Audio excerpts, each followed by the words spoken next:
মানিব্যাগে একটি ময়ূরের পালক রাখুন আর দেখুন আপনার ভাগ্য কিরূপ পরিবর্তন হয়। আর শুধু মানিব্যাগই নয়, ঘরে আরো অনেক স্থান রয়েছে যেখানে এটি খুবই কার্যকর। তাই কোথায় এবং কিভাবে এই ময়ূরের পালক রাখলে সর্বোচ্চ সুফল পাওয়া যায় সেটা আজ এই ভিডিওর মাধ্যমে জেনে নিন। নাম্বার 1, ময়ূরের পালককে দক্ষিণ দিকে আলমারির ভিতরে দাঁড় করিয়ে রাখলে ঘরে কখনো অর্থের সমস্যা হয় না।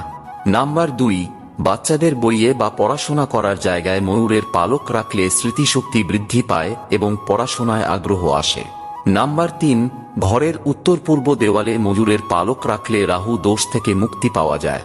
নাম্বার 4, বালিশের নিচে পালক রেখে ঘুমোলে স্বামী স্ত্রীর মধ্যে প্রেম মধুর হয়। নাম্বার 5, মানিব্যাগে বা পার্সে ময়ূরের পালক রাখলে কখনো অর্থের সমস্যা হয় না, সাথে রাহুর দোষ থেকেও মুক্তি পাওয়া যায়। তথ্যগুলি ভালো লেগে থাকলে লাইক করে কমেন্টে জয় বজরংবলী, জয় জয় শ্রীরাম লিখে দিন।